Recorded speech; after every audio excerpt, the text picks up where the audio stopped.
I have some people who are, shall we say, not green thumbs, who occasionally ask me for a bit of plant growing advice based on my experience at Boomerang Nurseries and, well, my experience at home growing plants. I really am not the expert on plant growing. There are a lot of people that are a lot better with technical knowledge. Same with people who, you know, cut down trees with chainsaws for a living are a lot better with all that than I am. But, you know, for the benefit of those out there who want a few tips and whatnot, I'll throw in my 2 cents worth. What I had troubles with a lot growing plants before I worked at the nursery was ground density. Here we've got very hard ground density. You need your soil to be light enough that the plant's roots can get into it. Now, solid clay is not that. It needs to be light enough for the soil to get into it. So you've got to mix sand in with your clay or something like that. I now just use potting mix. And the other requirement of soil in a lot of cases is that it drains freely, that the water can get away. And you may say, oh yeah, but it needs water, so it's good if the water holds it. No, it's not. It needs to be able to have water come in and sort of be a bit like a sponge where it holds the water in there, like it soaks it in, but if there's too much, it'll just sort of trickle out the bottom of the sponge. You know, and if there's too much water, it sort of just lets it flow through the soil, even though the soil holds a bit.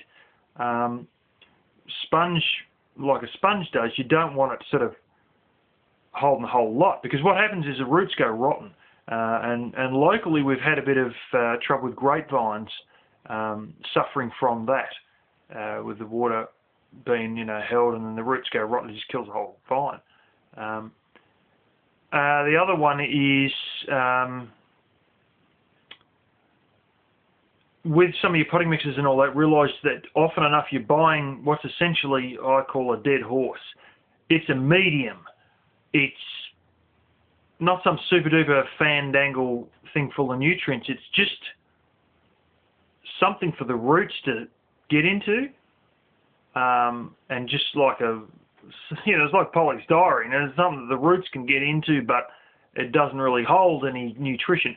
Now, have a good look when you buy this stuff, and have a good look through it too if you're unsure, if somebody else has bought it and rebagged it and handed it to you, or just had it in pots and given you the pots. Have a look for, if it's only been recently taken out of a bag, little pellets or little sort of balls. They're often orange, or you'll find, you know, bits and pieces through it, and that is liable to be fertilizer. You may find vermiculite, which is like a goldy sort of colour stuff, like a fool's gold sort of looking stuff. You may find another thing which looks very much like polystyrene, and it's very light, but you can crush it in your fingers and crush it to a powder in your fingers. That's perlite. That's another rock. Both of those are dead horses. They're not fertilizer. But you're either going to buy fertilizer, potting mix with fertilizer already in it, or get potting mix without fertilizer already in it, and then throw a bit of fertilizer on it, because potting mix as such, you know, there's no nutrition in it. It's pretty drab old stuff. But with soil, you know, that may be very different. If you've got, well, you know, I've got crap soil, like, it's good soil, but it's super dense up the top here, and it's clay, and I've literally had a bit end up in the wood heater, and it literally went like a brick. I'm not joking. I couldn't even break this little piece with my fingers. It literally set like a brick. And, you know, we've got almost, sand is essentially non-existent up the top of the hill. But when I go down the side of the hill, there's a patch there where I've got this stuff. It's real orange soil. It reminds me of sort of potato growing soil. And it's 15% orange clay and about 85% sand, and that would be fantastic to grow stuff in. And I do have plans to put in a big plot of potatoes there at some point, next couple of years hopefully, when I finish all the other projects.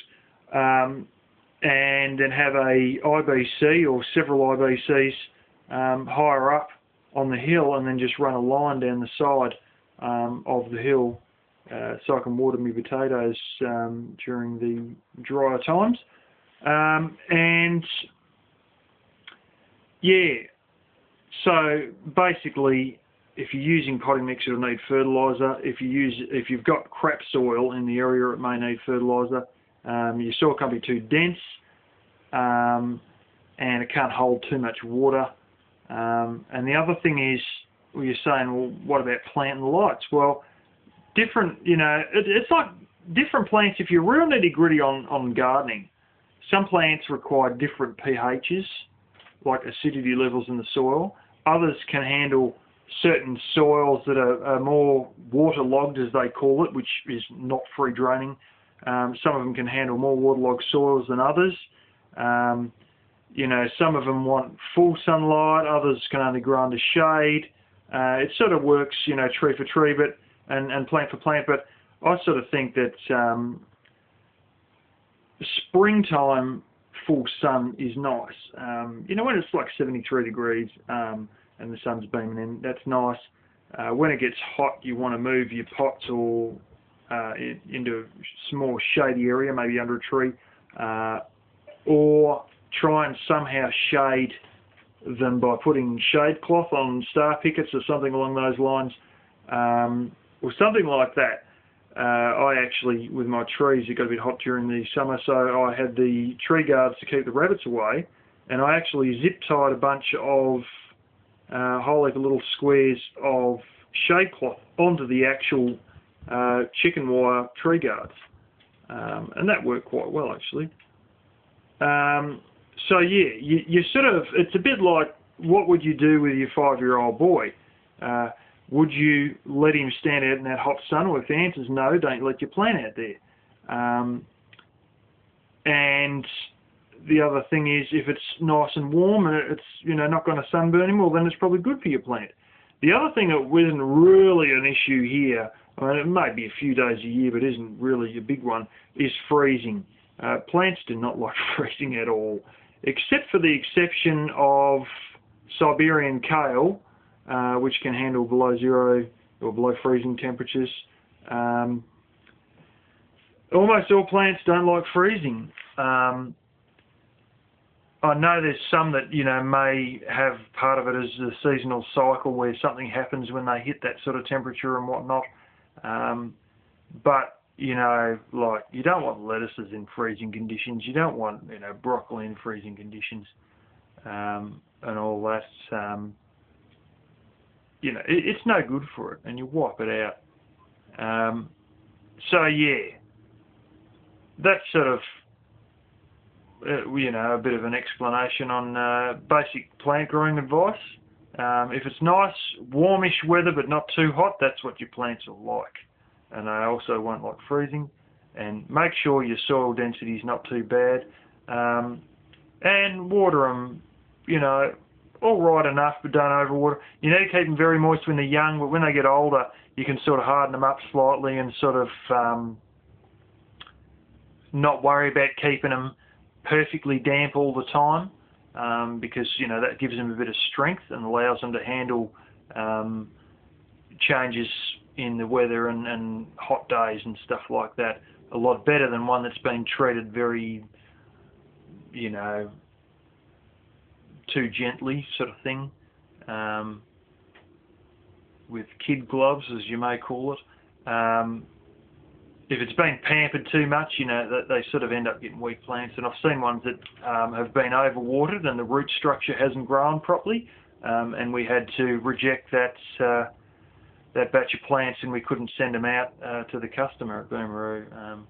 That was one time there, but it didn't often happen, but it was a sign that they're overwatered, so the roots don't develop properly. So you got to watch for that, because that does happen, and that was on the scorecards when we were sending stuff to customers, that we had to check the roots to make sure the roots had developed too well. And this particular one, it was full size, but the roots were too underdeveloped, just because they'd been kept perfectly watered all the time, and too wet. So yeah, but that's a few bits and pieces on basic plant growing advice. Not really plant specific, but just a generalisation of dealing with plants.